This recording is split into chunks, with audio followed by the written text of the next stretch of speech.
Nous avons un invité, Denis Morissette, qui nous a bénis mardi dernier et avec lequel, oui, bien sûr, avec qui nous avons passé un bon moment d'ailleurs en bonne partie de la journée de mardi à faire connaissance. Et ce soir, il va encore nous apporter ses conseils, sa connaissance, puisque non seulement il est pasteur conférencier et donc exprime la foi chrétienne, mais en plus il est psychothérapeute, c'est cela, et il y avait encore autre chose, non? J'ai vu tellement de noms, et écrivain, auteur du coup, hein. Et il a su par la sagesse de Dieu concilier foi chrétienne et psychologie, ce qui n'est pas un exercice très facile. Mais nous avons pu l'entendre mardi dernier, et peut-être si vous avez déjà lu son livre, eh bien, il a la sagesse de Dieu. Donc, il a une grande expérience, notamment dans la relation d'aide. C'est un ministère qui est extrêmement précieux, puisqu'à vrai dire, la relation d'aide a à voir avec le ministère pastoral. Venir en aide aux gens. Et si vous connaissez cette église suffisamment, vous savez que notre leitmotiv est que nous sommes une église qui enseignons les gens à aller de l'avant. S'arrêter, on peut tous s'arrêter. Aller de l'avant, parfois c'est plus difficile. Et donc, avoir des gens qui sont spécialistes en la matière, eh bien, c'est précieux. Donc, je vais laisser la parole à notre invité, le pasteur Denis Morissette, et que nous allons accueillir avec chaleureusement.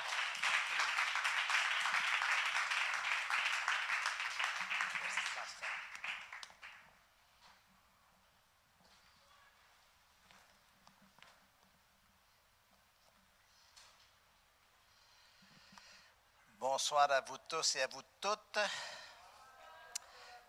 Effectivement, faut être, oser faire un sacrifice que de venir un vendredi soir, 2 fois dans la même semaine, d'ailleurs, pour entendre un Québécois avec un drôle d'accent. Est-ce qu'il y a moyen de baisser un petit peu la ventilation, le chauffage, ou c'est réglé? Juste parce que je ne veux pas perdre ma voix. Ah.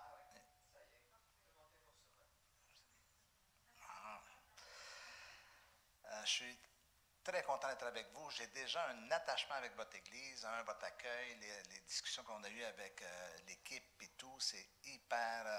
c'est toujours un peu insécurisant pour les... Je pense que le pasteur comprend ça parce que je sais qu'elle a eu un travail comme itinérante, comme prédicatrice itinérante et tout ça. On ne sait jamais où on met les pieds. Hein.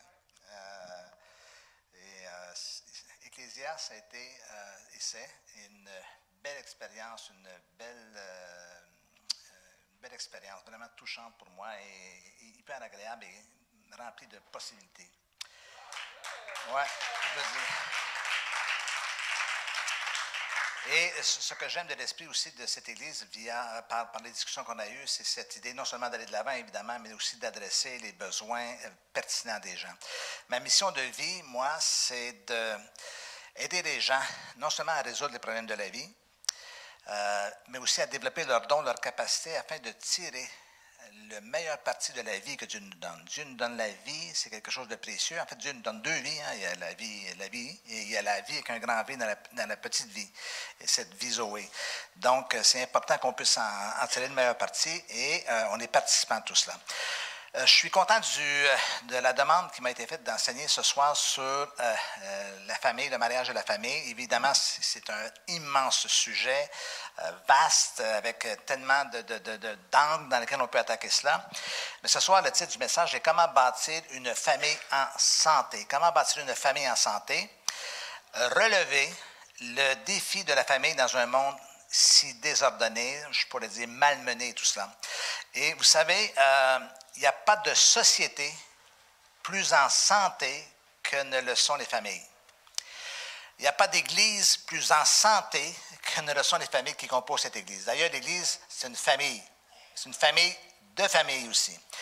Et il n'y a pas de famille plus en santé que le mariage sur lequel cette famille est établie. Mais il n'y a jamais rien de gagné parce que cette famille ou ces familles doivent composer, bien sûr, avec la réalité. Et la réalité, en ce moment, elle n'est pas très, très facile. Nos sociétés occidentales sont mal en point. Certains vont dire même que c'est des sociétés qui sont un peu en déclin. Mais l'Église n'est pas en déclin. L'Église, dans ces moments-là, c'est ces moments où elle brille parce qu'elle peut toucher les gens. L'Église primitive, vous savez, elle n'était pas dans un monde très facile. Hein?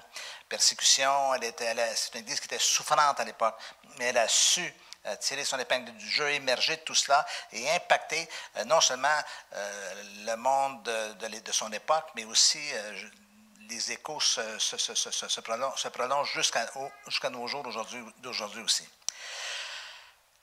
Proverbe 24, versets 3 et 4 nous dit « C'est par la sagesse qu'une maison s'élève et par l'intelligence qu'elle s'affermit.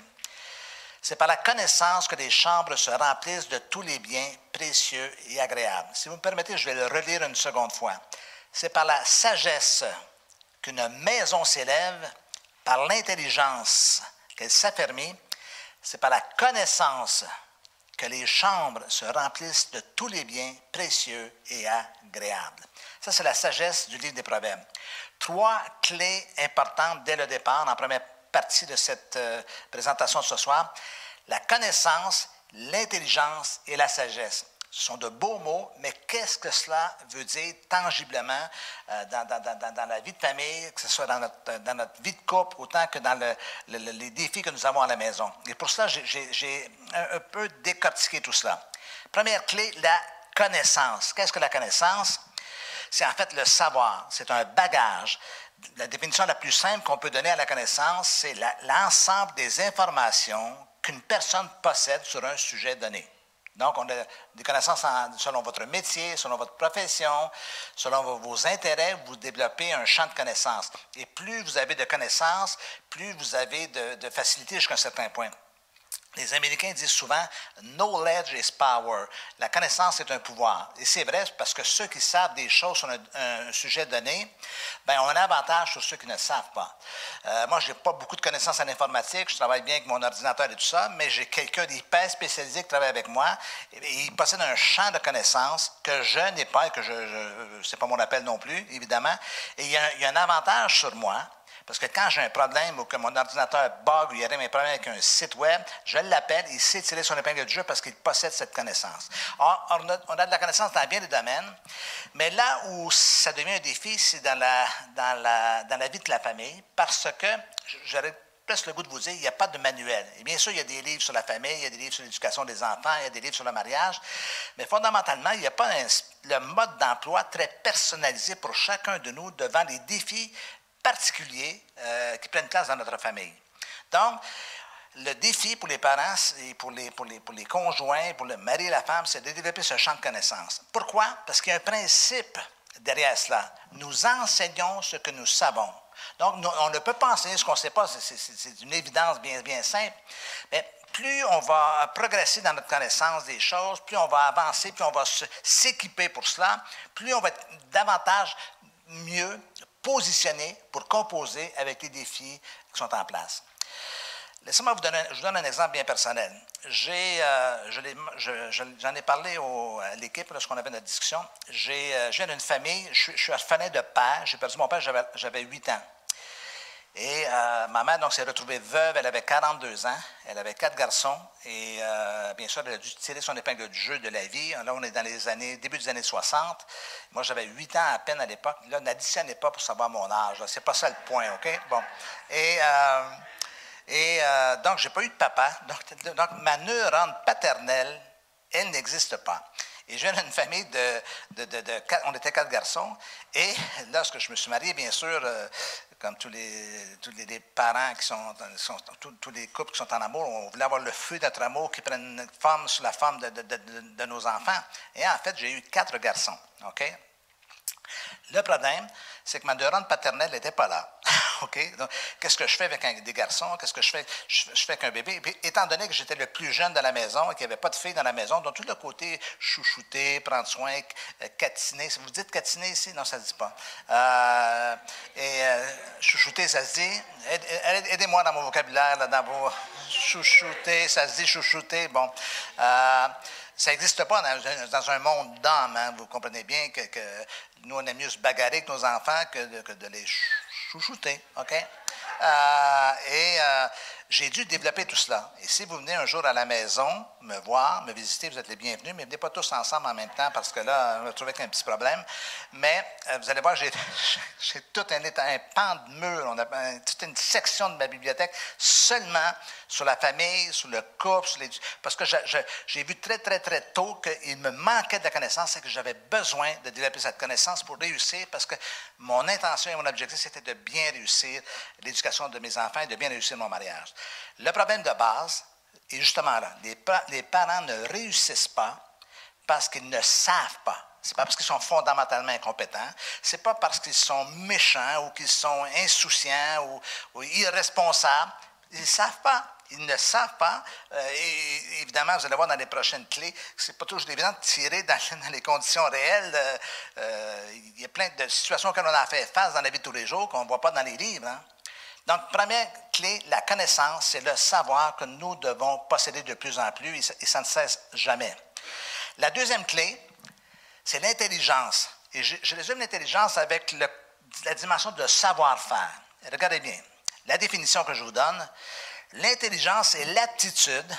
Là, on n'est pas dans le QI, le quotient intellectuel, donc on n'est pas dans cette dimension d'intelligence. L'intelligence, c'est l'aptitude chez une personne à s'adapter à une situation, à choisir en fonction des circonstances la meilleure alternative possible. Évidemment, on ne s'en va pas pour travailler à notre mariage ou élever nos enfants avec un manuel en suivant comme une recette de lorsqu'on fait un gâteau, lorsqu'on fait un plat particulier. Ça devient tellement complexe dans la vie de tous les jours qu'on a besoin de savoir-faire. Il faut traduire ce que nous savons dans une dimension efficace dans la vie.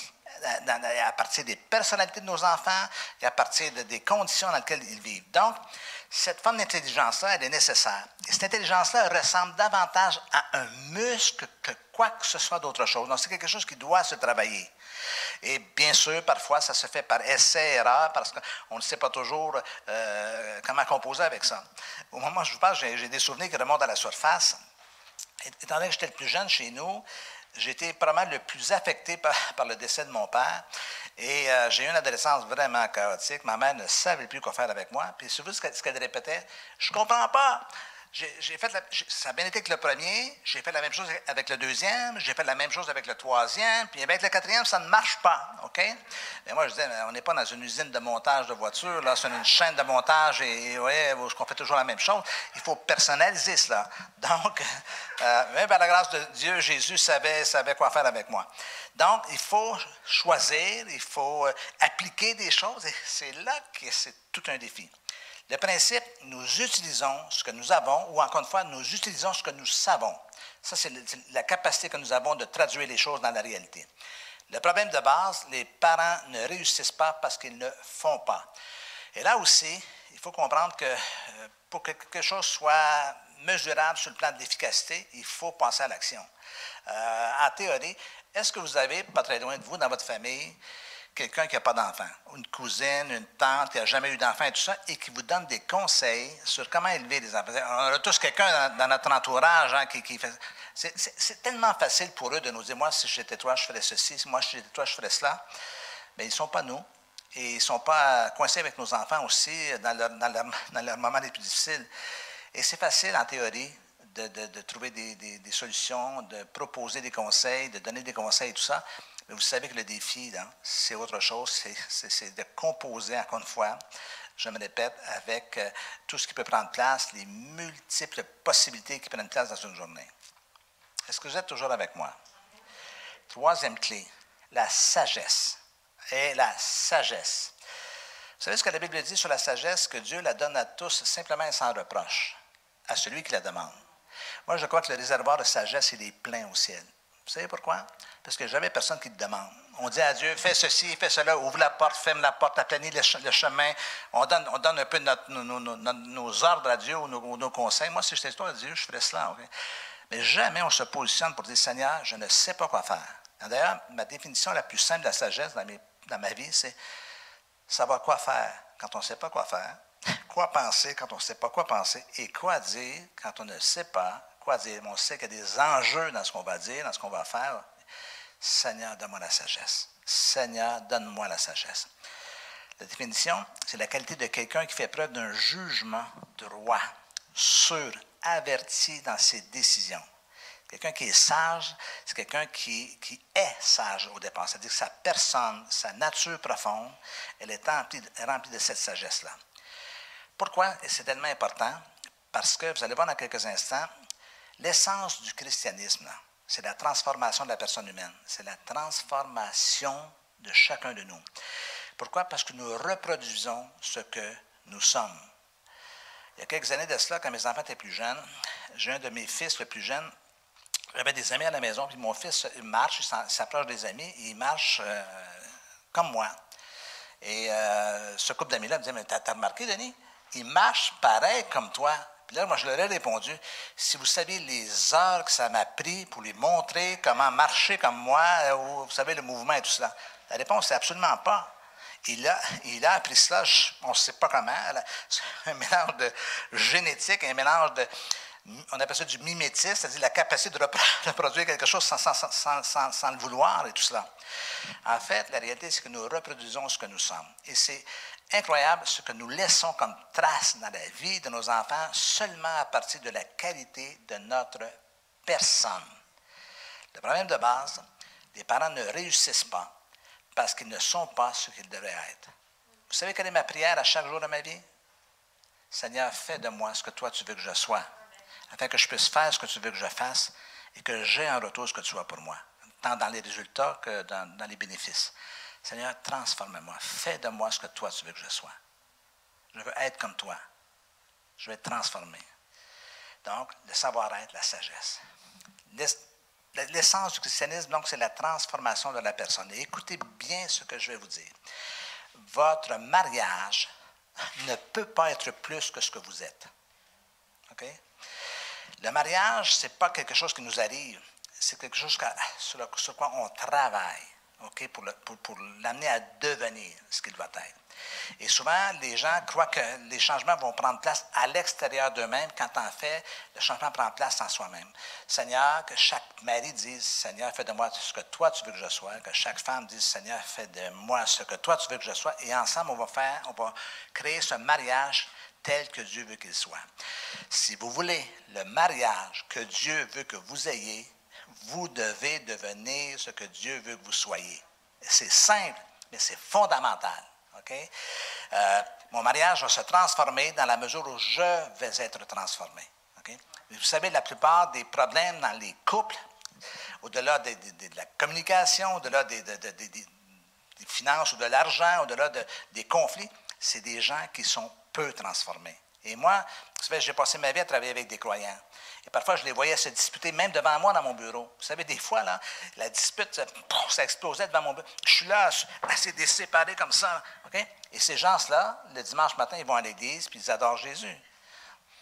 Il y a une espèce de fossé incroyable entre ce qu'ils vivent le dimanche matin et ce qu'ils vivent dans la semaine.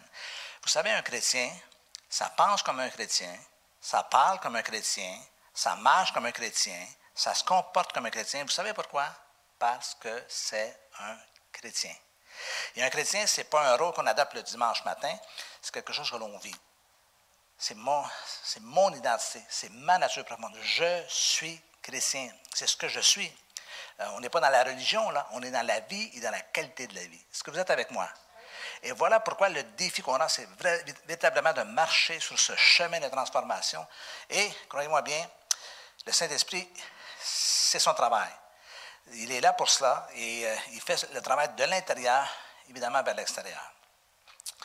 Votre famille ne peut pas être plus épanouie que ne l'est votre mariage. Parce que c'est un fruit, c'est un produit. La famille, c'est le produit, pas simplement biologique, le fait d'avoir des enfants, c'est aussi le fruit de notre investissement. Vous allez voir dans quelques instants, c'est le fruit de notre travail, c'est le fruit de notre amour, de tout ce qu'on peut faire pour nos enfants. Or, si mon mariage est en santé, je vous dirais, c'est probablement le plus grand service que nous pouvons rendre à nos enfants que d'avoir un mariage en santé. D'aimer, nous les hommes, d'aimer notre femme, et que notre femme nous aime, nous nous aimons. Les enfants le voient, les enfants assistent à cette réalité-là, même si parfois ce n'est pas dit en mots. Je vous mentionnais que ma mère, mon père est décédé, j'étais très jeune, et ma mère s'est retrouvée veuve à l'âge de 42 ans. C'était très, très triste, les souvenirs que j'ai et ce qu'on m'a raconté aussi, parce que ma mère, elle a sombré quand mon père est décédé. Dans une dépression, elle a de mémoire à peu près 2 ans. Pourquoi? Parce que c'était l'amour de sa vie. Et moi, j'ai vérifié, ce n'est pas juste une image d'un petit fantasme infantile, d'un petit garçon qui idéalise les choses, là. C'était l'amour de sa vie. Et mes frères aînés me l'ont confirmé. C'était un amour incroyable. Ma mère, quand mon père arrivait de travailler, le cœur lui débattait comme une jeune adolescente. Okay?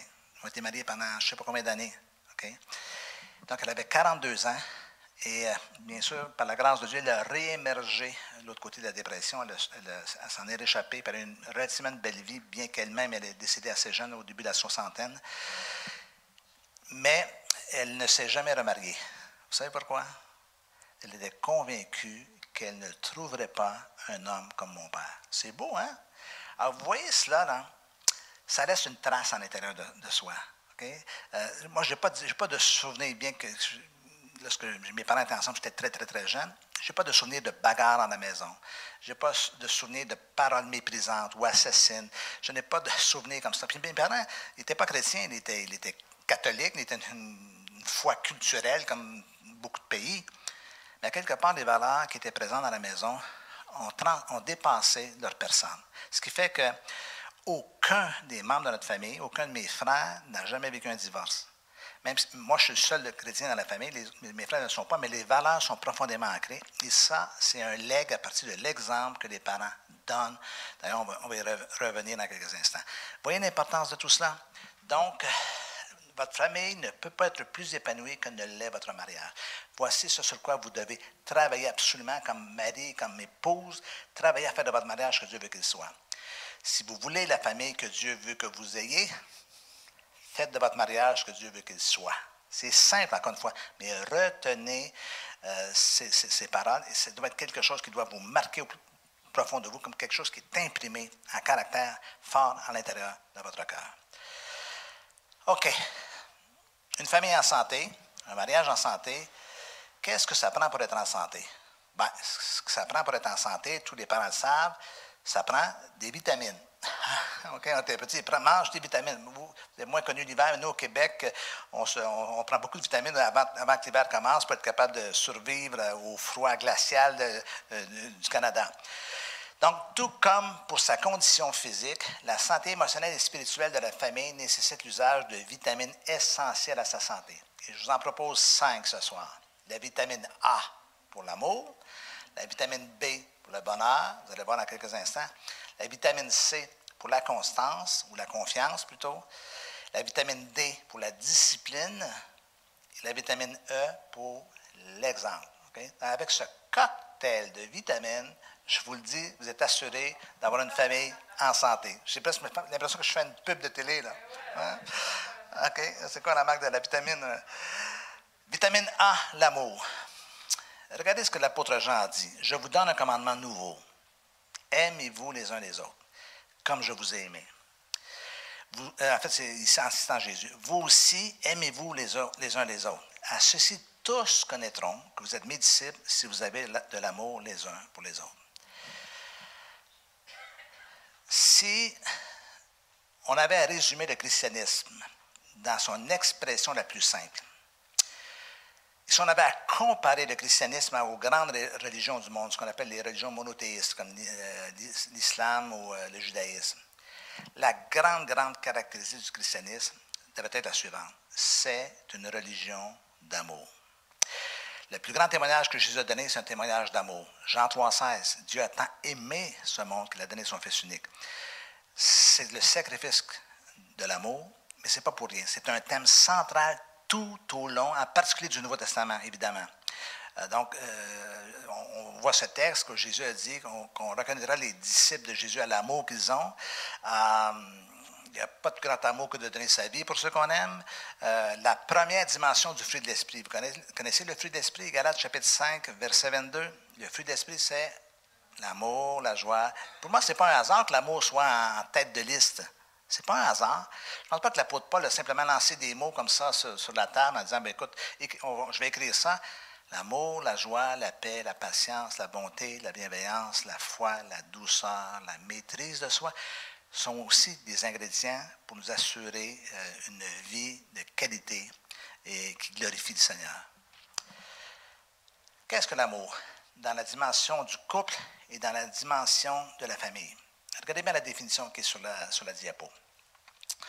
L'amour est un effort constant et persistant de ma part, afin de créer pour les autres membres de la famille, que ce soit ma femme, mon mari ou mes enfants, afin de créer pour les autres le contexte propice pour qu'ils deviennent ce que Dieu veut qu'ils soient, c'est-à-dire des personnes épanouies. Épanouies spirituellement, épanouies émotionnellement, épanouies intellectuellement dans chaque domaine de sa vie. Maintenant, permettez-moi d'insister un peu sur cette définition. L'amour, c'est plus qu'un sentiment. Malheureusement, dans notre vie, on a été beaucoup contaminés par une vision très hollywoodienne de ce qu'est l'amour. L'amour, bien sûr qu'il y a des sentiments. Je ne dis pas qu'il n'y a pas de sentiments. On n'est pas deux robots qui vivent ensemble. Il y a un échange affectif et émotionnel. J'aime ma femme m'aime, et on éprouve quelque chose l'un pour l'autre. Mais l'amour, c'est beaucoup plus que cela. Cette dimension sentimentale, elle est un peu réductrice. C'est beaucoup plus que cela, et ça implique parfois un effort. Et on parle de constance et de persistance, okay? Donc de stabilité dans l'amour. Donc, quand j'aime quelqu'un, je déploie quelque chose dans ma relation avec la personne pour créer un contexte propice pour qu'elle devienne ce que Dieu veut qu'elle soit. Vous savez que je suis ici ce soir parce que ma femme accepte le fait que je ne sois pas à la maison. Ouais. C'est un sacrifice. Bien sûr, on se parle à tous les jours, mais elle crée pour moi un contexte pour l'établissement de mon ministère, pour l'expansion de tout cela et de toucher les gens. Maintenant, je n'obéis pas à ma femme, on n'a pas une relation mère-fils ou mère-enfant, mais imaginez toute la paix que j'ai dans mon cœur en ce moment, sachant que ma femme, elle est contente que je sois en train de faire l'exercice du ministère. Donc, je suis en paix, et quand je vais revenir à la maison, à mon appartement ce soir, on va se parler, on va dire comment c'était la réunion, comment c'était ta journée. C'est ça qui crée bien. Elle crée pour moi un contexte propice. Et quand je suis à la maison, je travaille à créer pour elle quelque chose dans ce sens-là. Est-ce que vous me suivez dans cette pensée? Et avec les enfants, c'est la même chose. Moi, je crois que je fais partie du plan de Dieu pour mes enfants. Je ne crois pas que mes enfants soient simplement le fruit du fait que moi et ma femme, on a eu des enfants. Je crois de tout mon cœur que Dieu m'a placé dans leur vie et qu'il les a placés dans ma vie pour activer quelque chose. Un plan, le plan qu'ils ont pour eux. Mais je participe à ce plan-là. Ce n'est pas, Seigneur, ils sont là, est-ce que tu peux t'arranger pour qu'ils... Non. Vous connaissez le verset du livre des Proverbes qui dit « Instruis ton enfant de la voie qu'il doit suivre, et quand il sera vu, il ne s'en détournera pas. » Maintenant, ce verset-là, ce n'est pas une promesse. Hein? C'est un commandement, ou c'est une indication, ou c'est un précepte ou un principe. Et souvent, j'entends des parents qui me disent « Ah, Pasteur Denis, vous savez, moi, j'ai remis mes enfants entre les mains de Dieu. » Ça paraît spirituel, mais en fait, le principe, c'est juste l'inverse. C'est Dieu qui me remet des enfants sous ma responsabilité et que c'est à moi de les instruire dans la voie qu'ils doivent suivre afin qu'ils ne se détournent pas. Ouais? Et c'est intéressant de comprendre cette notion-là parce que ça fait aussi, évidemment, partie de l'amour. Laissez-moi vous raconter quelque chose encore une fois. J'ai une drôle de famille dans le sens suivant, dans le sens, j'ai 4 garçons, j'ai 2 plus vieux, puis il y a un écart entre les 2 plus vieux et les 2 derniers. En fait, il y a 8 ans d'écart. Et les gens se disent, mais qu'est-ce qui est arrivé? Pourquoi 8 ans d'écart? Parce que le 3e, on avait cru que peut-être Dieu nous accorderait le fait d'avoir une fille. On avait déjà 2 garçons. Okay? Ça n'a pas été la réponse de Dieu, ça a été un 3e garçon. Et là, peut-être vous allez vous dire, mais pourquoi un quatrième, Pasteur Denis? Bon, et c'est là l'histoire. Okay? C'est que ce qui est très, très répandu au Canada, c'est que lorsque les femmes décident de ne plus avoir d'enfants, ils subissent ce qu'on appelle une ligature des trompes. Okay? À l'époque, c'était cautérisé, mais depuis les dernières années, c'est vraiment détaché. Là, okay? Donc, ma femme, après le troisième garçon, on se dit, écoute, dans le fond, on ne veut pas se créer un club de foot, il faut que ça se termine à quelque part. Et donc, mon troisième fils s'appelle William. À peu près 1 an après William, elle tombe enceinte. Ça ne se peut pas, c'est impossible. Elle a été, la ligature des trompes, c'est impossible et tout ça. Passe un test, les fameux tests. Je vais montrer ça au pharmacien, c'est positif, c'est négatif. Qu'est-ce qui se passe? Il dit, votre femme est enceinte, monsieur. Mais j'ai dit, c'est impossible. Ben, il dit, monsieur, le test est là. Et là, c'est vous ce qu'il me dit, le gars, il ne sait pas qui je suis, là. Il me dit, ben, si c'est pour vous, est-ce que vous croyez au Saint-Esprit? Bon, j'ai dit, c'est arrivé une fois quand même, là, il y a 2000 ans, pas dire que ça va arriver encore nos jours. Mais en fait, l'histoire qui est arrivée, c'est que le quatrième de mes fils s'appelle Thomas. Et d'ailleurs, savez-vous pourquoi il s'appelle Thomas? Parce qu'on ne croyait pas qu'elle était enceinte. Thomas s'est fait une voie de contournement, on ne sait pas comment, c'est un mystère pour la médecine. Okay? Il a fait une voie de contournement, puis il est allé féconder. Okay? Et donc, je ne raconte pas toujours cette histoire, parce que tous les parents qui n'ont pas réussi à avoir d'enfants me disent, c'est pas juste, c'est ça. Lui, il n'en voulait plus, et il y en a un, et moi, j'en veux un, et j'en ai pas. Donc, je reste un peu limite dans les détails. Et donc, elle a eu une grossesse excessivement difficile, un accouchement excessivement difficile, hémorragie qui ne finissait pas. Et Thomas, écoutez-moi là, Thomas a été agréable 1 semaine à l'hôpital. Dès le retour à la maison, c'était la catastrophe, OK? Il a pleuré pendant 1 année complète. Ça a changé ma théologie de l'enfer. Oubliez les flammes et le feu, là, c'est des bébés qui pleurent pour l'éternité, c'est ça l'enfer. Moi, il n'est pas question que je mette les pieds là. OK? S'il y en a parmi vous qui avez eu des enfants qui pleuraient beaucoup, là, ouais, madame, vous me comprenez, hein? On n'est plus capable d'entendre pleurer. Et là, on a essayé toutes les recettes inimaginables, OK? Mes belles-sœurs, un jour de Noël, les femmes de mes frères sont venues, ils ont dit, on va te l'endormir, ton gamin, tu vas voir. Il les a mis KO, OK? Et personne ne pouvait l'endormir. Dans la voiture, on a essayé la voiture. Vous savez le truc qu'on a au Canada? Vous savez, le sèche-linge, OK? Quand ça bouge comme ça fait une légère vibration sur le dessus. Ça devient un petit peu chaud. Ça ne brûle pas, là, c'est bon. OK? Fait que souvent, on met le bébé là-dessus et ça bouge un tout petit peu. Puis là, on finit par l'endormir. Avec Thomas, ça ne marchait pas. OK? Et là, je dois vous avouer que j'ai pensé à le mettre dedans. OK? Pour me dire, ça va, ça va. Après plusieurs mois, là, après les 6-7 premiers mois, on était épuisés, ma femme était KO, elle ne se relevait pas de l'accouchement. Et là, j'ai eu une discussion avec le Seigneur, franche et honnête. J'ai dit, Seigneur, je n'aime pas cet enfant. De nombreux enfants, c'est un cadeau de l'Éternel, mais je répète, Seigneur, ma version à moi, c'est de nombreux enfants, c'est un fardeau de l'Éternel. Je n'ai pas demandé d'enfant, je ne veux pas, encore une fois, me construire un club de foot, et je parle comme ça à Dieu. Et là, le Seigneur me dit, ouais, ça serait peut-être bon que tu mettes en pratique ce que tu prêches aux autres sur l'amour. Et vous savez, à cause de ma formation, de ma profession, je savais que ça devait se dénouer. Parce qu'un enfant qui est en manque de quelque chose, il fait payer très cher. Hein? Pas parce qu'il le veut, parce qu'il est en manque lui-même, il développe ce qu'on appelle des carences affectives. Et en fait, je dis, Seigneur, je me mets à la tâche. Il y a plein de choses, des détails. Là. Si je le prenais dans mes bras, je disais, donne un beau bisou à papa. C'est vous ce qu'il faisait? Il faisait ça. Donc, même si on est des adultes vaccinés, matures, on éprouve ça comme un rejet. On n'est pas dans le rationnel, là. On est dans quelque chose de plus fort que cela, OK? Mais je le forçais. Et on a renversé la vapeur. Ma femme était complètement KO, OK? Elle ne voulait même plus prendre l'enfant. Je savais qu'il fallait que les liens d'attachement se créent, là, voyez-vous? Comprenez-vous que lorsqu'on dit que l'amour est un effort constant et persistant, Ceux qui jettent l'éponge à des moments comme cela vont créer des séquelles qui vont durer pendant des décennies, des décennies, des décennies. L'amour chrétien, c'est plus que quelque chose que l'on chante, si beau soit le chant. C'est quelque chose qu'on doit mettre en pratique. C'est le plus grand défi qu'on a. Un effort constant et persistant de ma part afin de créer pour mon fils, ma fille, mon mari, ma femme, le contexte propice, les circonstances propices pour qu'elles deviennent ou qu'ils deviennent ce que Dieu veut qu'ils soient. Des personnes épanouies dans tous les domaines de la vie. Est-ce qu'on peut dire amen à cela? Deuxième vitamine, la vitamine B pour le bonheur.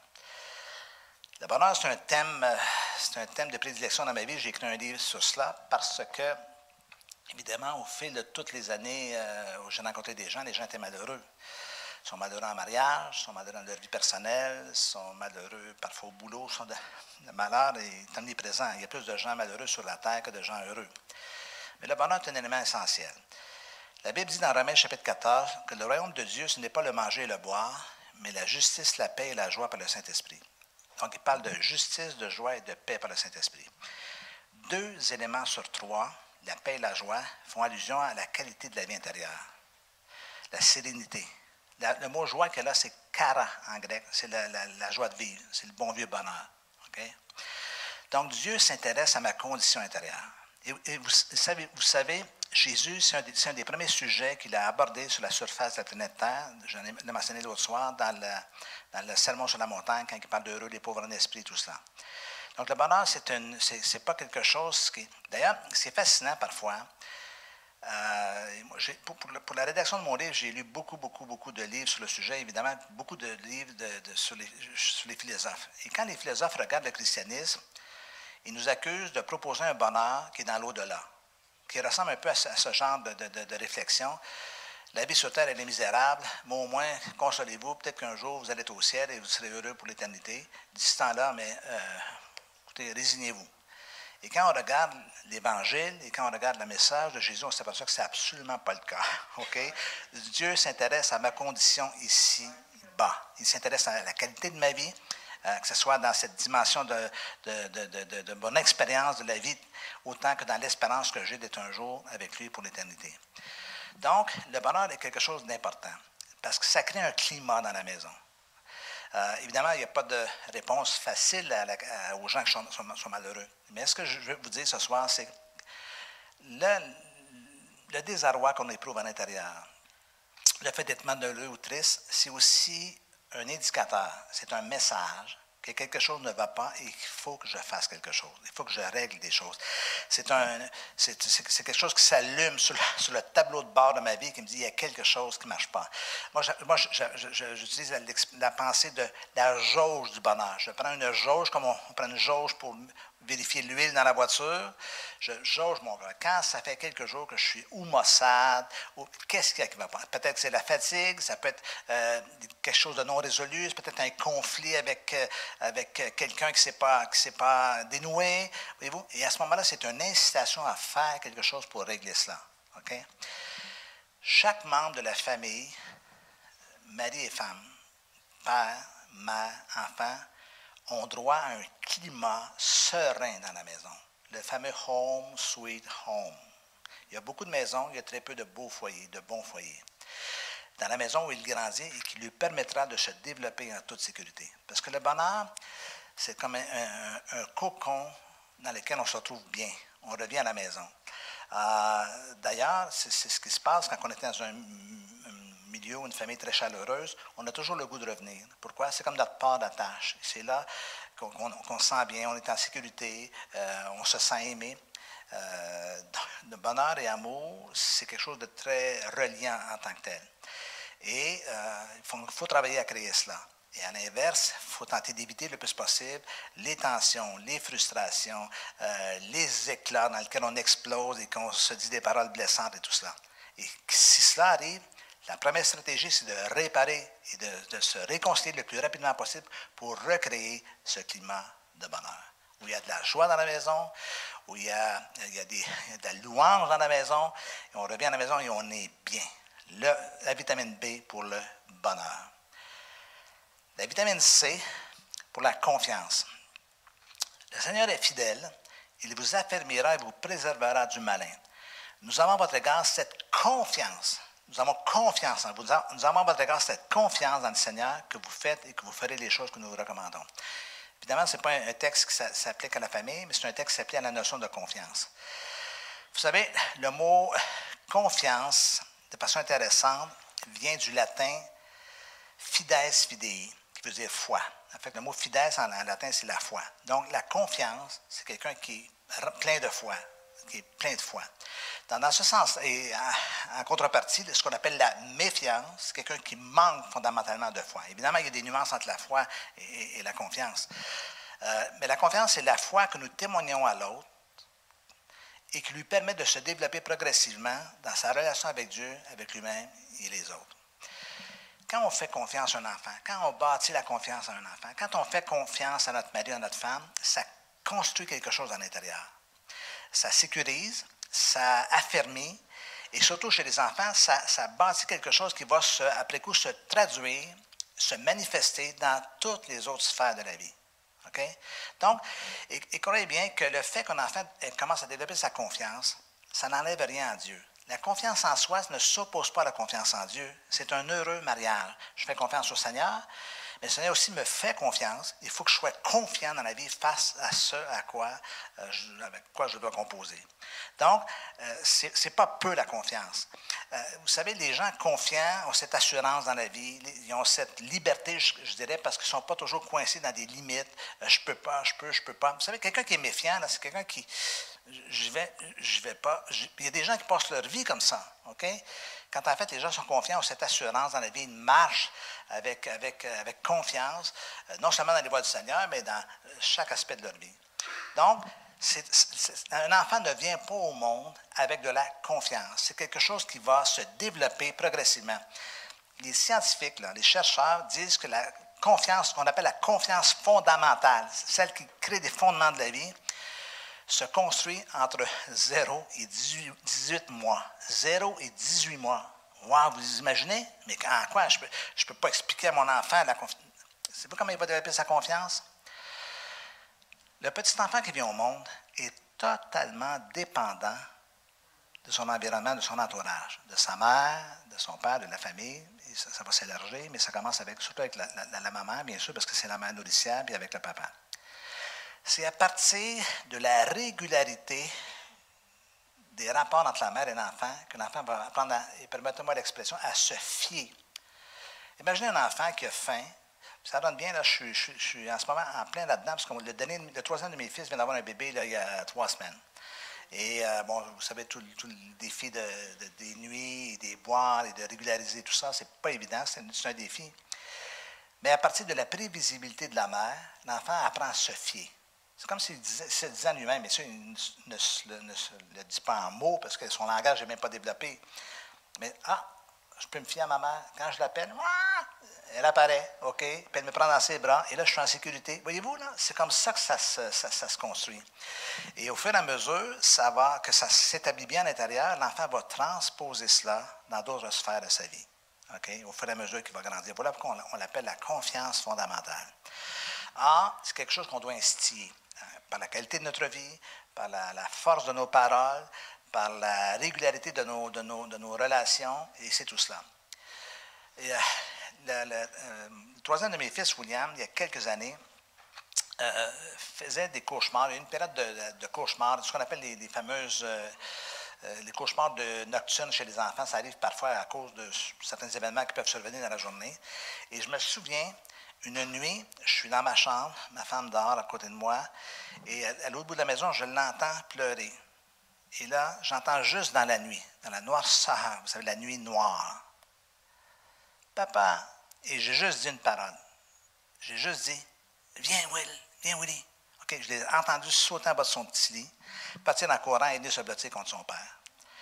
Dans d'autres familles, là, l'enfant aurait gardé sa peur pour lui-même parce qu'il a tellement peur de se faire, excusez-moi l'expression, engueuler. Parce que va te coucher, là, tu m'énerves, je travaille.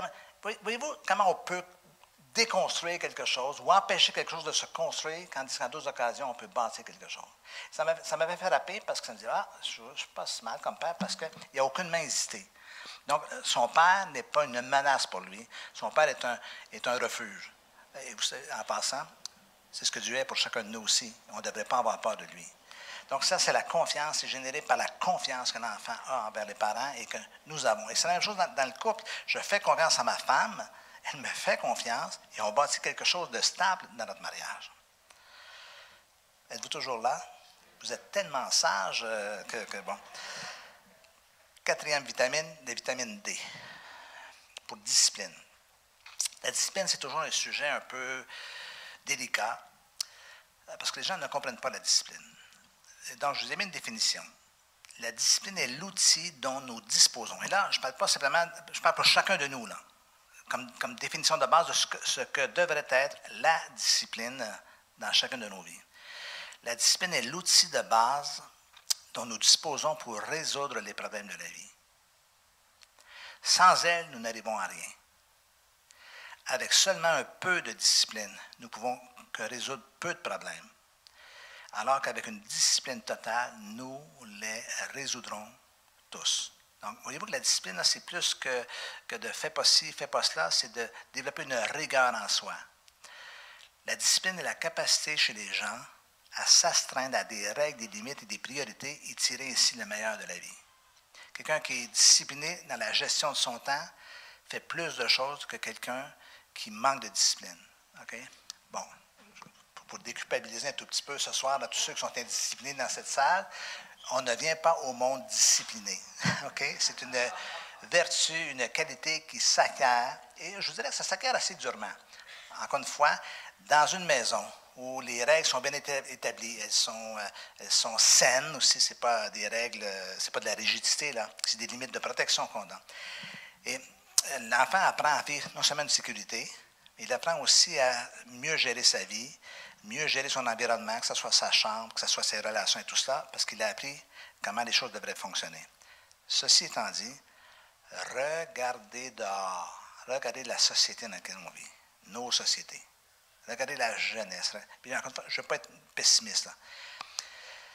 C'est une génération d'enfants qui ont tout eu, qui sont gâtés par la vie, qui refusent les limites, qui font souvent ce qu'ils veulent et tout cela.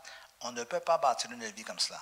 Les gens qui réussissent bien dans leur vie ont développé la question de la discipline. Maintenant, souvent, les gens vont confondre discipline et punition. Okay? La punition ne discipline pas. La punition fait peur, la punition génère de la douleur, mais ce n'est pas ça qui discipline. Ce qui discipline, c'est probablement l'exemple, comme on a vu tout à l'heure dans la vitamine précédente, mais aussi c'est la fermeté avec laquelle on a. Okay? Plus les parents sont stables, plus les parents respectent les limites, font respecter les limites, plus l'enfant apprend à fonctionner dans ces cadres-là. Ce n'est pas un cadre qui étouffe, c'est un cadre qui canalise les possibilités, tout ça, dans les études, dans toutes ces dimensions-là. Vous savez, personne ne peut faire de hautes études sans être discipliné. C'est impossible parce qu'au fur et à mesure qu'on monte les échelons scolaires, plus le niveau de difficulté augmente. Donc, c'est quelque chose qu'on doit apprendre très, très, très, très tôt. Ça ne se fait pas en criant, ça ne se fait pas en râlant, ça ne se fait pas en faisant des reproches, ça se fait en étant soi-même premièrement discipliné, mais en tenant ferme une main de fer dans un gant de velours. La douceur de parents qui gardent tout avec fermeté. Donc, ça, c'est la discipline. Discipline dans tous les domaines de la vie. Discipline dans ma vie spirituelle, dans ma relation avec le Seigneur, dans mes temps de prière, dans mes temps de lecture. Discipline dans ma vie familiale, en faire une priorité. Pas quelque chose de secondaire, quelque chose de prioritaire. Même chose avec ma vie conjugale, faire de ma femme l'élément le plus important après Dieu dans ma vie. Ma vie professionnelle, ma vie vocationnelle, dans mes relations. Discipline dans mes relations, de ne pas laisser les relations dominer sur d'autres aspects de ma vie, comme par exemple mon mariage ou ma vie de famille et tout cela. Savoir sélectionner avec qui je dois me tenir, avec qui je peux me tenir, qui m'aide à devenir plus et qui me tire vers le bas. Ma vie émotionnelle, d'apprendre à gérer les émotions, à canaliser ça positivement, apprendre à gérer ma vie intellectuelle. Donc, dans tous les champs de ma vie, discipliner ma pensée, ce qui s'anime ici, de ce que je me permets versus ce que je ne me permets pas. Tout ça, c'est une discipline appliquée. Donc, dans chaque aspect de notre vie. C'est pas facile, mais c'est possible. OK? Puis encore une fois, quand on commence à retirer les bénéfices de la discipline, on se dit on ne veut plus jamais être indiscipliné. Okay? Ça peut être dans la gestion de votre temps. Okay? Moi, le matin, je me lève. Bon, je sais qu'il y a une horloge biologique, il y a des gens qui sont le soir, il y a des gens qui sont du matin. Moi, je me lève à 5h30 à tous les matins. Je ne me couche pas très tard le soir. Je me lève à 5h30. Vous savez ce que je fais quand je me lève? J'apporte un café au lit à ma femme à tous les matins. Tous les matins, parce que ma femme, étant donné que ses enfants sont à l'extérieur du pays, elle profite du décalage du matin pour pouvoir les appeler. Et après coup, je vais prendre mon temps avec le Seigneur et je commence la journée en avance. Et quand mes enfants étaient plus jeunes, c'était la même chose. Beaucoup de parents se lèvent après leurs enfants ou en retard eux-mêmes. Okay? Souvent, puis là, il y a tous les scénarios inimaginables. La femme qui dit à son mari, lève-toi, lève-toi, lève-toi. Et le gars, grand ado dénaturé, là, qui est rendu à 40 ans, qui n'a pas quitté l'adolescence. Faut que, monsieur, si vous vous reconnaissez là-dedans, ne soyez pas offensés. C'est simplement une caricature de ce que je vois autour de moi. Quand les parents se lèvent avant les enfants, ils ont une longueur d'avance avant eux. Donc, ils assument la direction de la maison. Puis vous savez qu'un foyer, c'est une dictature. Ce n'est pas une démocratie. C'est une douce dictature, une gentille dictature, mais c'est une dictature. Vous me suivez? N'utilisez pas mes paroles là, pour dominer. Ce que je dis, c'est qu'on ne passe pas au vote pour ce qu'on va manger à l'heure du dîner, n'est-ce pas? Hein? Sinon, ça serait toujours des hamburgers, des frites, tout ce qui est bon. McDo, bon. La réalité, c'est qu'on doit tenir le cap, on doit tenir ferme dans tout cela, et parce qu'on a un travail à faire. On doit faire, par exemple, comme parents, de ces enfants des adultes matures, équilibrés et en santé dans tous les niveaux. Et dernière vitamine, l'exemple. Devenez donc les imitateurs de Dieu comme des enfants bien-aimés et marchez dans l'amour, dans la charité, à l'exemple de Christ qui nous a aimés, qui s'est livré lui-même à Dieu pour nous comme une offrande et un sacrifice de bonne odeur. Jésus est un exemple. Est-ce que vous savez, quand on écoute, on entend un peu ce qui se dit dans la société, les gens ont beaucoup de critiques sur la religion. Le christianisme, parfois, est malmené. Mais est-ce que vous avez déjà remarqué que les gens ne critiquent jamais Jésus, le personnage, la personne de Jésus? Pourquoi? Parce qu'il est inattaquable. On peut l'attaquer sur les miracles, mais encore une fois, ça ne définit pas quelqu'un. Parce que quelqu'un ne croit pas au miracle. Mais comme personne, on ne peut pas le critiquer. Okay? Parce qu'il a été un exemple. Il a dit qu'il n'y a pas de plus grand amour que de donner sa vie pour ceux qu'on aime. Et qu'est-ce qu'il a fait? Il l'a fait. Donc, ce n'est pas un politicien, Jésus, là, qui promet des choses qui ne tient pas ses promesses. Okay? L'exemple, c'est fondamental. Et c'est ça que les gens ont besoin d'avoir de nos jours. Est-ce que vous connaissez les deux personnages préférés, les deux personnages religieux préférés des Français? Vous êtes des Français, hein? Nommez-les-moi. Non, Mère Thérèse n'est pas française. Française. L'abbé Pierre, vous l'avez, et c'est une dame. C'est une bonne sœur d'ailleurs. Sœur Emmanuel. OK? Pourquoi ce monde athée, anti-chrétien, pourquoi ils respectent ces personnages-là? C'est des gens de christianisme, là, je ne rentre pas dans la théologie, là, mais c'est des représentants. Pourquoi? Parce que leur vie a été à la hauteur de ce qu'ils ont professé.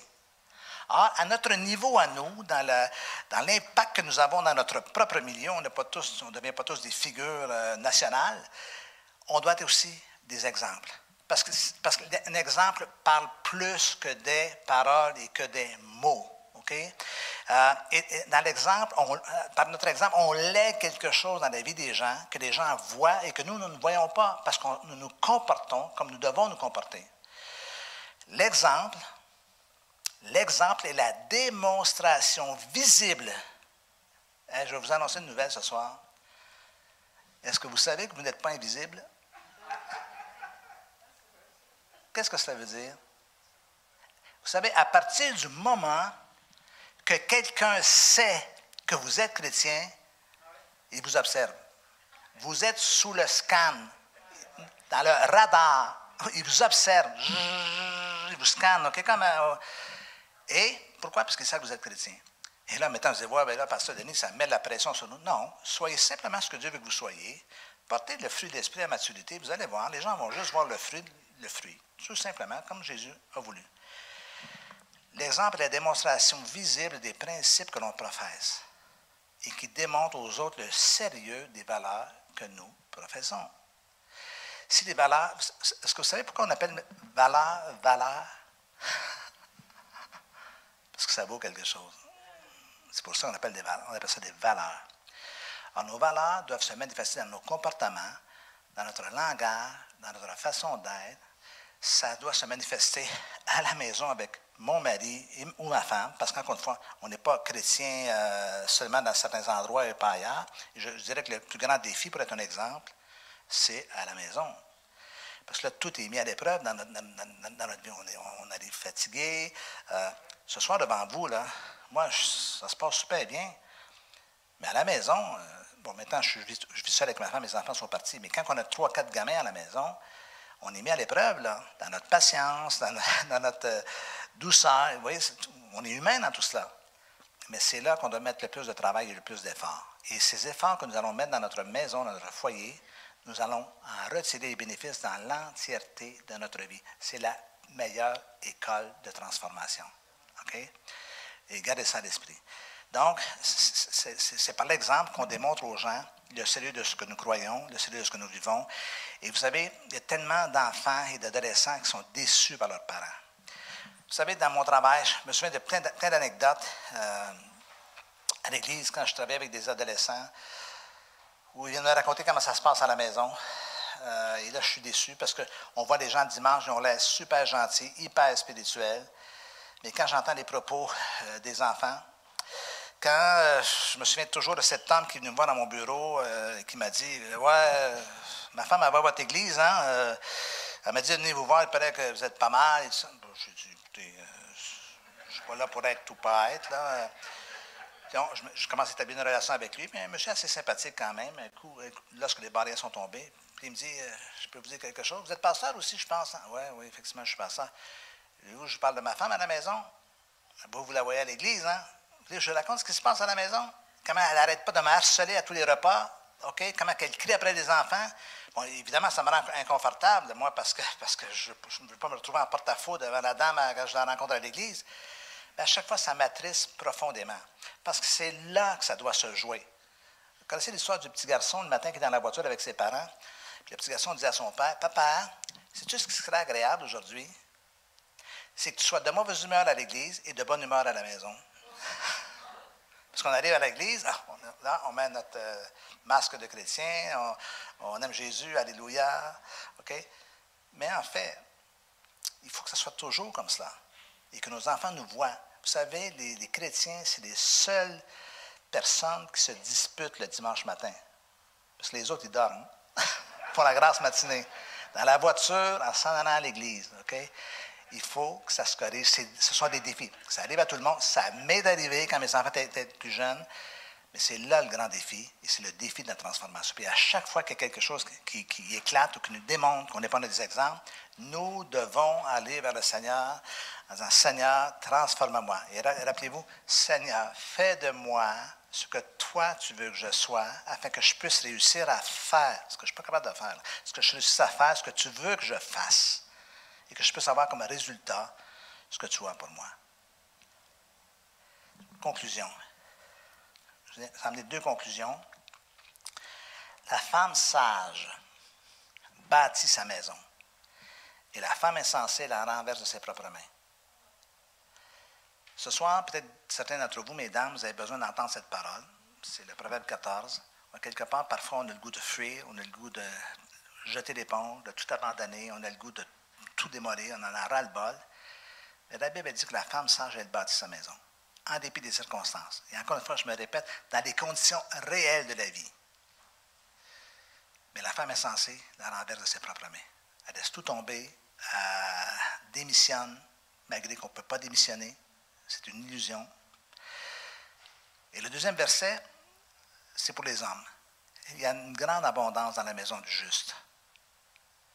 Mais il y a du trouble dans les profits du méchant, de celui qui exerce la méchanceté, de celui qui est instable, de celui qui est frustré, de celui qui... C'est tout cela, là. Okay? Donc, ce que nous sommes, c'est un immense défi lorsqu'on cherche à plaire à Dieu.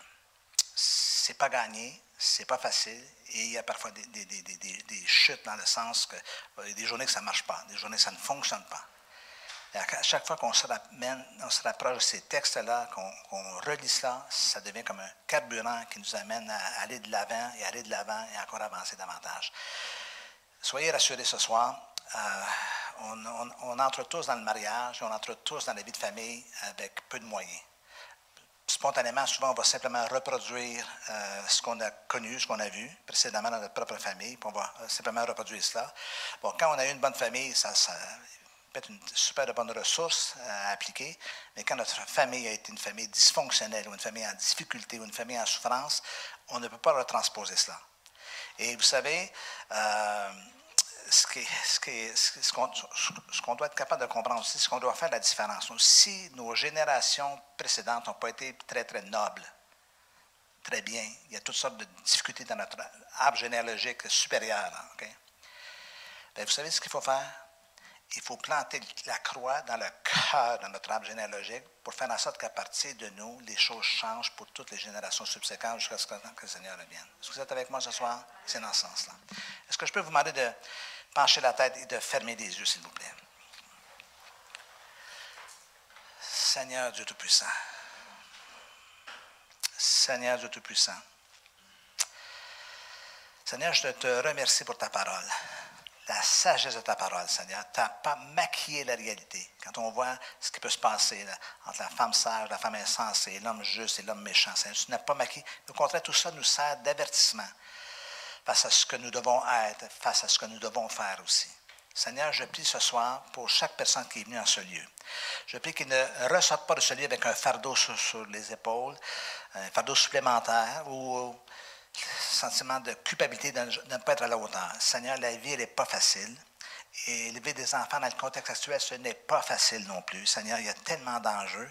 Voilà pourquoi nous avons désespérément besoin de toi. Et sans toi, Seigneur, je crois difficile de réussir. Voilà pourquoi je veux les encourager à se rapprocher encore davantage, d'aller chercher cette sagesse, cette connaissance, ce savoir-faire,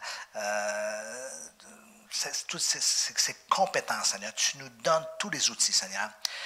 Tu ne nous abandonnes pas, oh Dieu. Toi-même, tu as des soucis avec l'humanité, Seigneur, mais ton amour ne change pas. Ta fidélité ne change pas, Seigneur. Et c'est un exemple pour chacun de nous devant notre monde à nous, notre famille, notre mariage et nos enfants. Donc, Seigneur, ce soir, je prie que tu les fortifies, je prie que tu les bénisses abondamment, je prie qu'ils relèvent la tête en sortant de ce lieu en se disant, je sais que j'ai du boulot, mais Seigneur, avec ta grâce, avec ta présence dans ma vie, je vais réussir à faire de ma famille ce que tu veux qu'elle soit, faire de mon mariage ce que tu veux qu'elle soit. Seigneur, c'est en ton nom précieux que j'ai prié maintenant. Amen, amen et amen. Alléluia, Jésus. Pasteur, lorsqu'on a discuté mardi soir, j'ai dit peut-être que même on pourrait potentiellement passer une période de questions ou d'échanges, mais je laisse ça à votre discrétion, c'est vous. OK. Est-ce que, bon, là je suis conscient que durant, je ne sais pas à quelle heure il est là, même 45 minutes à peine, on ne peut pas résoudre tous les problèmes de la famille. Mais si ce soir, vous avez quelques petites questions qui vous ont interpellé, à la fois question mariage, question famille, mais on peut échanger ensemble, on peut prendre quelques minutes pour répondre à quelques questions. Faut que je mette mon masque? Non? OK. Je peux passer le micro si tu veux. Et toi, oui.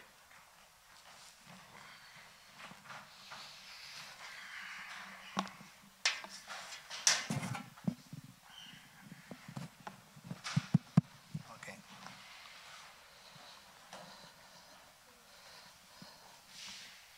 Est-ce qu'il y a quelques questions? Oui.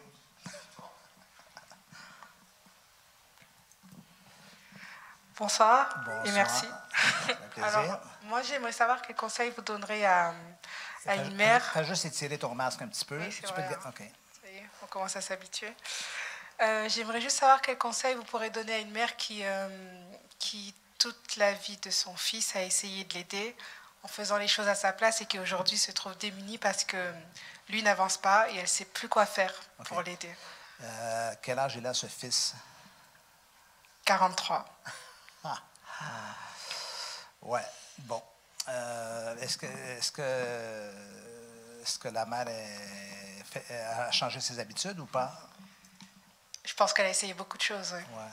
Dans le sens désespérant du terme ou dans le sens... Elle a essayé de ne pas l'aider, elle a essayé de l'aider, elle a essayé de faire à sa place, elle a essayé de le conseiller, elle a tout essayé. Et ce jeune homme de 40 ans, il vit toujours avec sa maman? Non. OK. Il vit seul en appart ou il est Non, marié? il est avec sa femme. Il est avec sa femme, OK. Et ça se passe pas bien pour lui? Bah, c'est ma mère qui continue tout. Donc, le problème, c'est pas lui, c'est la maman. Oui, c'est ça? Ouais, c'est bon. ça. Écoute, il faut couper le cordon ombilical. Hein. La Bible est hyper claire. Oui, mais la question, c'est comment? Hein? La question, c'est comment faire? Ben, en fait, il faut que lui mette des limites, tout simplement, et qu'il les maintienne. Bon, est-ce qu'ils vivent très proches géographiquement, dans, Oui. dans la même ville, dans la même rue, Oui. dans le même immeuble? Non. Bon, est-ce que ça affecte son mariage? Non, mais ça affecte plus la mère. Ça affecte sa mère. Oui. Écoute, je pense qu'on est dans une forme de dépendance, là. C'est une dépendance malsaine. Bon, est-ce que... Bon, excuse-moi, ça a un lien avec toi? C'est ta famille? Oui, c'est ma mère. Je me c'est suis ta permise mère. de poser la question parce que je sais qu'elle ne l'aurait pas faite. Ouais. Et je sais que je l'ai invitée ce soir parce qu'elle Elle est là, a besoin d'entendre ça. OK. Oh, je Voilà. ne savais pas qu'elle était là. Oui, Bon. c'est ma mère. Désolée, je t'affiche un peu. Bon. Il y a parfois des éléments de culture, mais il y a parfois des attachements émotionnels malsains. OK?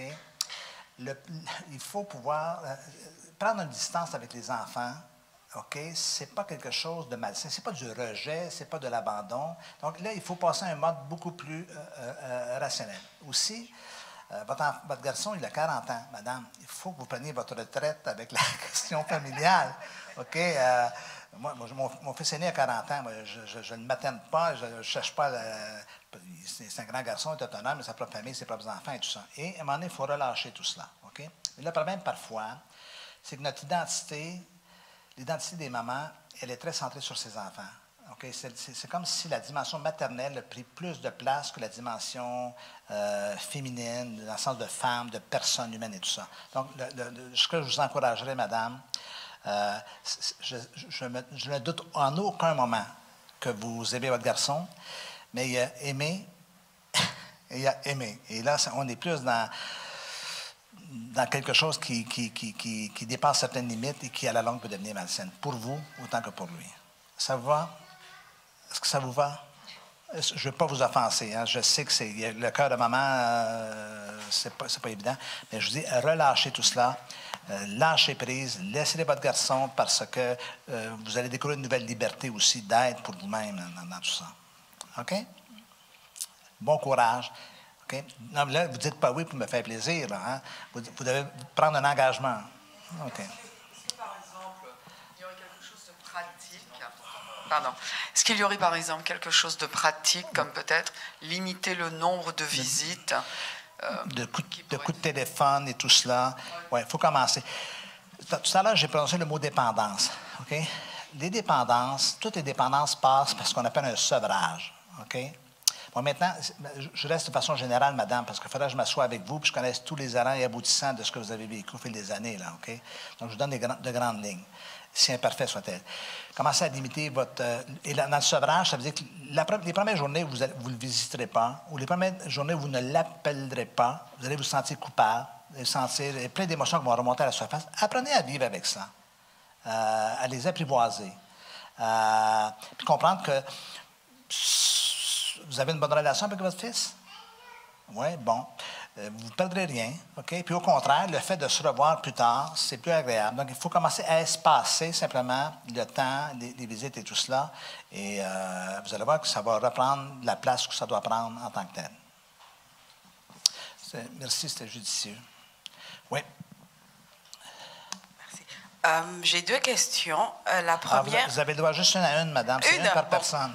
OK. Non, je blague, je rigole. J'ai deux questions. La première, c'est que dans le couple, souvent, il y a des attentes. Oui. L'un envers l'autre, et Ouais. parfois ces attentes sont super idéalisées. Ouais. On a en vue le mari idéal, on a fait Ouais. notre schéma. Et la question est comment finalement faire le lâcher-prise et abandonner ces attentes irréalisables parce que ça met une pression sur l'autre. Oui. Ça, c'est la première question. Ouais. Et vous avez aussi parlé de la discipline au niveau Ouais. des émotions. Oui. Comment faire quand on est de tendance impulsive pour essayer d'éviter de créer des conflits ou des tensions à la maison? OK. Je vais revenir à la deuxième question. J'arrive à la première, qui était déjà les attentes irréalistes. OK? Bon. Les attentes irréalistes, habituellement, c'est quelque chose qui prend place dans les premières années du mariage. OK? Moi, je crois qu'un mariage en santé est composé de deux personnes, ça paraît simple, qui sont en santé dans le sens d'autonomie. OK? Donc, si ma vie ne dépend que de ma femme ou de mon mari pour plein de choses, je ne parle pas économiquement, là, je ne parle pas dans le partage des responsabilités, mais effectivement, bien, je vais être constamment déçu parce que mes attentes sont trop réalistes, sont trop irréalistes. OK? Donc, il faut les réduire, ces attentes-là. On les réduisant, on les réduit de comment? Simplement, tu as parlé de lâcher prise tout à l'heure, c'est pas évident de lâcher prise. C'est un exercice qu'on doit faire dans le sens que faut se ramener constamment en disant il faut que je sois réaliste, il faut que j'accepte que c'est un être humain, il faut que j'accepte qu'il n'est pas parfait. Il faut que tu ailles voir aussi, il faut que vous alliez voir, madame, plutôt, qu'est-ce qui se cache derrière ça. Parfois, on va projeter les attentes. Je vous donne un exemple, OK? Une dame qui, par exemple, je ne dis pas que c'est votre cas, là, je ne connais pas. Une dame qui est en besoin, qui est en carence affective, c'est-à-dire qu'elle n'a pas été beaucoup aimée dans sa vie. Elle a eu un père qui n'était pas aimant, un milieu familial pas facile. Elle va imaginer, je vais utiliser le mot fantasme dans le sens très émotionnel du terme, c'est-à-dire elle va imaginer le prince charmant qui va venir et que lui va lui donner tout l'amour qu'elle n'a jamais eu. Si, une espèce de contrat, OK? Il faut que tu m'aimes comme je n'ai jamais été dans ma vie. Si ce gars-là accepte ce contrat-là, OK, il est foutu. Il est foutu, il va se faire, excusez l'expression, il va se faire bouffer tout cru. On ne peut pas. Et là, pourquoi parfois je dis, on n'accepte pas notre mari ou notre femme comme notre sauveur personnel. Ça, c'est de l'ordre de Dieu. On doit baisser nos attentes en disant ce sont deux humains qui vont faire un bout de chemin ensemble, le plus longtemps possible, évidemment, et dans lequel on va réduire nos attentes en disant ce qui m'appartient à moi, je dois tenter de le résoudre et non pas le projeter sur l'autre personne. OK? J'en viens à la deuxième question, sur la gestion des émotions. C'est vraiment l'aspect le plus difficile. Je travaille en ce moment sur un gros projet d'une série de vidéos sur les émotions parce que c'est ça au quoi, c'est de l'ordre du ressenti, tout ce que les gens éprouvent à l'intérieur d'eux-mêmes. Mais vous faites allusion à la colère, à l'impulsivité. Okay, ça, c'est un apprentissage. Je vous donne un exemple. On se fâche davantage à la maison qu'on se fâche à l'extérieur de la maison. OK? Si quelqu'un se fâche au resto, là, pète un câble au resto, soyez assuré qu'à la maison, ça doit être un terroriste. Okay? Parce qu'habituellement, on se contient dans un restaurant. Si on ne se fâche que très peu en milieu de travail, OK? Surtout devant notre patron.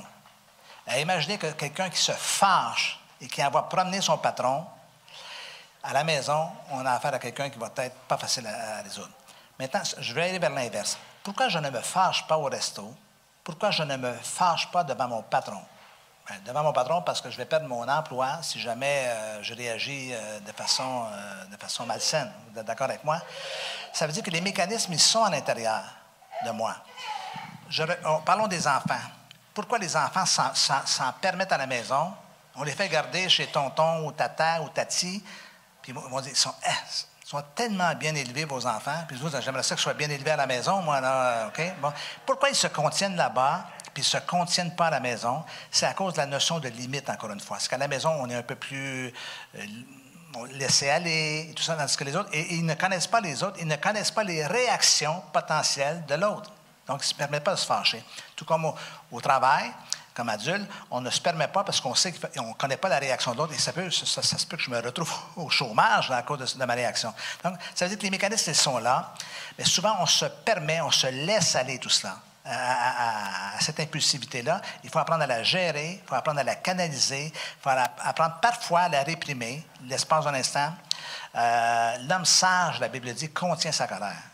Donc, c'est un apprentissage à faire.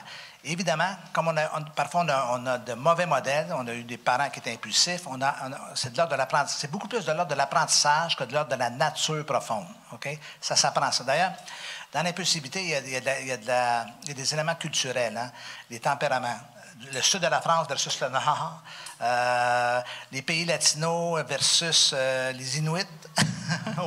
C'est pas la même chose. Donc, il y a des facteurs qui jouent comme ça, mais il faut simplement se donner la discipline, et ça se fait. Essai-erreur, on reconnaît, on recommence, on apprend à gérer ça. Vous allez voir, les émotions, c'est comme un chien. Où on promène le chien, ou c'est le chien qui vous promène. OK? Je vous le dis, vous avez plus de pouvoir que vous le pensez pour gérer ces choses-là, mais il faut simplement en prendre de plus en plus conscience. Ça va?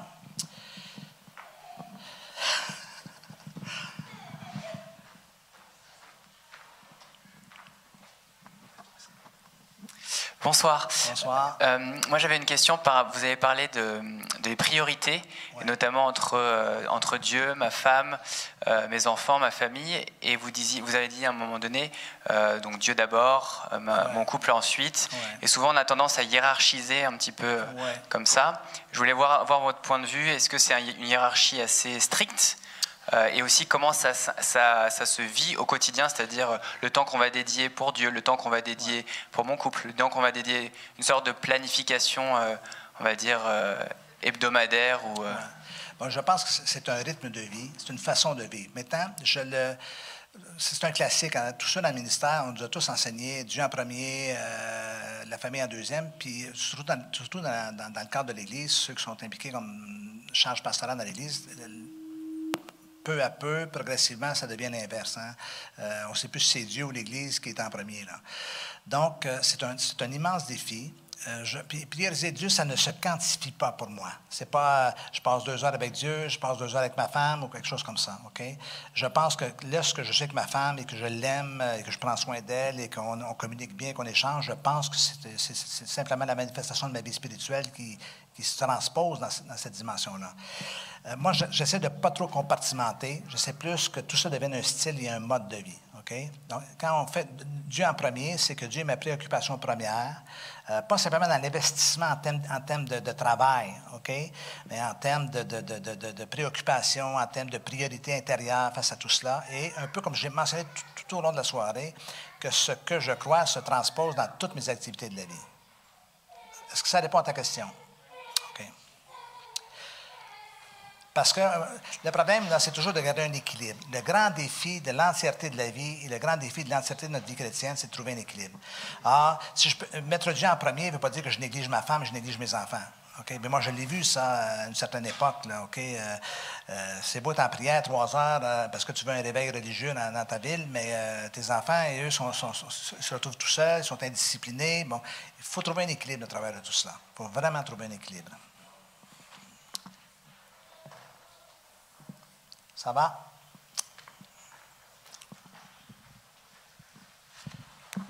Bonsoir. Bonsoir. Dans un mariage, comment faire passer l'autre avant soi? C'est très large comme question. Est-ce que tu peux me donner un exemple plus... Pour éviter de faire parler son ego ou son égoïsme, comment faire passer sa femme avant soi? Je n'ai pas d'exemple particulier. C'est très flou comme question. Je ne sais pas trop quoi répondre. Je vais vous dire franchement.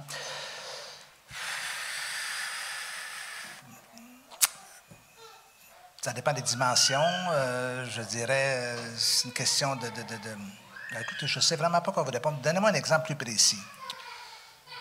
Parce que je suis dans le flou, là. Un exemple plus précis. Votre femme est avec vous? Non, justement. J'ai posé la question à elle. C'est parce qu'elle vous dit ça souvent? Tout passe avant elle? Non, c'est ça. J'aimerais qu'elle passe avant moi dans les priorités, dans la journée, dans les émotions. Et je ramène toujours à moi, en fait. C'est ça le hic. Bien, moi, je pense qu'encore une fois, dans plein de choses, il faut se décentrer. Hein? C'est l'abnégation de soi, c'est de développer cet aspect-là. C'est le don de soi, mais le don de soi, ça rapporte. Okay? Je ne dis pas qu'on doit donner pour que ça nous rapporte, mais le don de soi, quand je donne l'amour que je dois donner à ma femme, ben, j'ai un retour sur mon investissement immanquablement. Là, ma femme, quand elle se sent aimée, il y a une expression en anglais qui dit « happy life, a happy wife, happy life ». Une femme heureuse, ça rend la vie heureuse. Donc, je dirais, bon, le fait que tu poses la question, je trouve ça courageux quand même. Il y a plein d'hommes qui n'oseraient pas dire cela. Mais dans plein d'éléments, dans tes paroles, dans tes gestes, il y a plein de choses dans lesquelles, tu vois, moi je fais ça à mon bureau, je suis un homme occupé, ma femme me rentre dans mon bureau, puis elle me dit « Salut, comment ça va mon chou? Ça va bien ma chérie? Qu'est-ce que tu fais là? » Bien, chérie, je travaille. OK. Là, tu comprends qu'elle est en train de me passer un message, là. OK. Je dis, qu'est-ce qu'il y a, Marie-Jo? Tu vas aller faire des boutiques? Bien, j'aimerais ça que tu m'accompagnes. Là, j'ai le choix, là. Où je pense à moi, où je pense à elle. OK? Dans ce moment-là, ça coûte si peu de dire, mais écoute, je vais y aller avec toi, ma chérie, ça va te faire plaisir.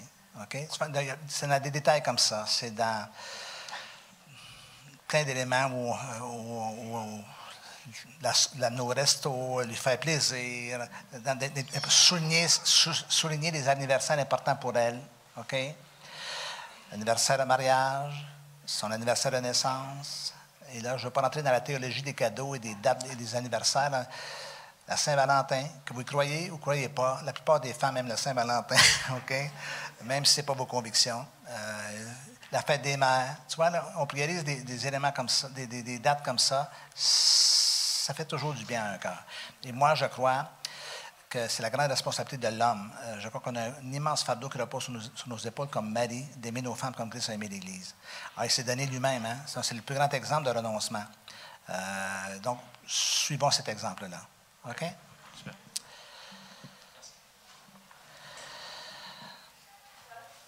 Voilà.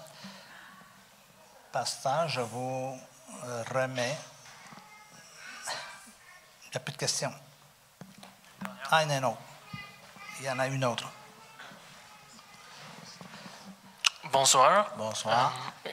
Quel est le principal conseil que vous donnerez à quelqu'un d'une vingtaine d'années qui envisage la vie de couple?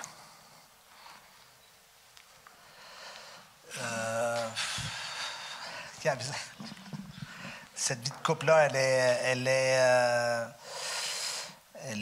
simplement un rêve ou elle est déjà en une dimension embryonnaire? Bon, je dirais un jeune homme dans la vingtaine ou un jeune homme de 20 ans? C'est-à-dire un jeune homme dans la vingtaine. Dans la vingtaine? OK. Bon, je dirais je vais dire ce que je vais faire. Je devrais te suggérer. Tu vas te faire une liste de 10 points de tes priorités, de ce que tu attends de l'autre. OK?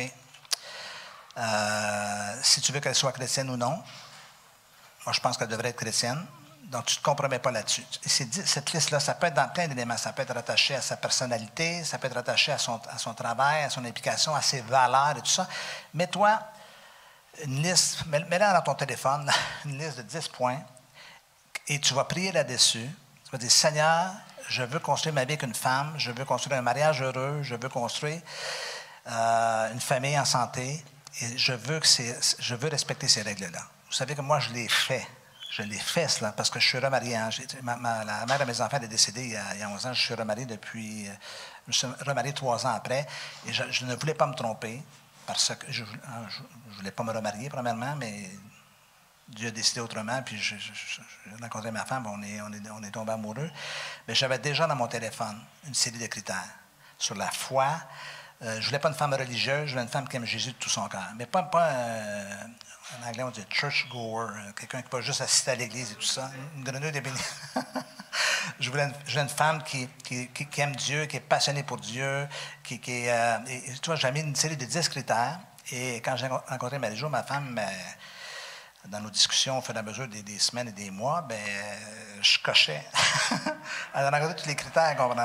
Une femme qui aime la vie. Je l'ai rencontré une femme heureuse. Parce qu'une femme malheureuse, on ne peut pas la rendre heureuse. Hein.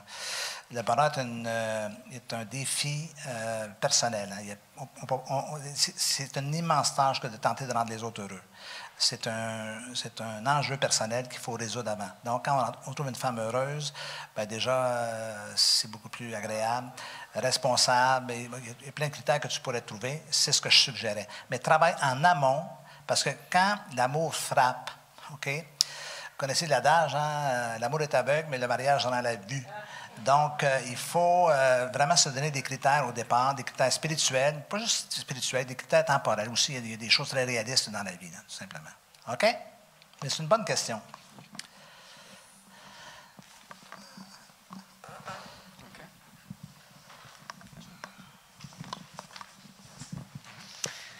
C'est parfait, j'ai tous mes rendez-vous de conseils qui viennent de s'annuler, là. C'est magnifique. Écoutez, c'était extrêmement riche. Vous avez été bénis. C'était vraiment très, très riche et j'ai beaucoup apprécié. Alors, j'aime la parole et j'aime ce qui est très pratique. Alors ça, c'est le genre de prédication qui est extraordinaire. Ce que je voulais dire, c'est que peut-être qu'il y a des personnes qui, tout à l'heure, il y a eu 2 versets de Proverbes qui ont été lus.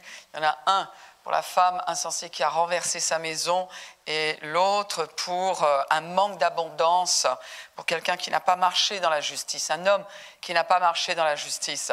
Peut-être que vous entendez tous ces conseils qui vont permettre à quelqu'un d'avoir une famille comme il veut, d'avoir un couple comme il veut, et d'autres se disent peut-être, tu sais, moi c'est trop tard maintenant. Voilà, je fais le constat, c'est trop tard. Et en tout cas, vous savez, il y a des choses qu'on ne peut pas effacer dans le passé. Mais ce qui est sûr, c'est qu'on peut toujours devenir ce que Dieu veut que l'on devienne. Et je vais vous encourager, si vous êtes dans cette situation-là, c'est à ne pas perdre espoir et à dire, bien, en tout cas, il y a quelque chose que j'ai entendu qui peut m'aider à devenir meilleur, qui peut m'aider à marcher dans une plus grande victoire. Et puis il y a aussi ce que l'on entend, quelquefois c'est pas forcément pour soi, mais c'est pour les autres. Alors d'une manière ou d'une autre, on peut tous sortir encouragés d'ici et se dire, eh bien voilà, moi il y a des leçons de la vie que j'ai apprises d'une manière dure. Parce que peut-être que je n'ai pas eu les conseils que d'autres ont cette bénédiction d'entendre ce soir.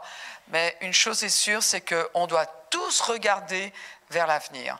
On doit tous se dire que Dieu a un plan pour nous et que d'une manière ou d'une autre, l'échec n'a pas la puissance de nous garder en arrière si on veut continuer à aller de l'avant. Donc je voulais vraiment que tout le monde sorte encouragé et on peut tous en plus bénéficier encore des conseils, de l'expérience et de la sagesse que Denis a partagé avec nous ce soir à travers le livre. C'est qu'il a un livre là et donc on peut s'en procurer un et continuer à bénéficier. Vous savez, ce qu'il a partagé avec nous, ça demande des années d'études, des années de pratique, des années d'expérience. Et ça a du poids qui, pour moi, c'est une vraie valeur. Ça vaut quelque chose. Donc, en tout cas, merci beaucoup d'avoir été si généreux avec nous. Et désolé pour l'annulation, mais nous, on bénit Dieu, quoi.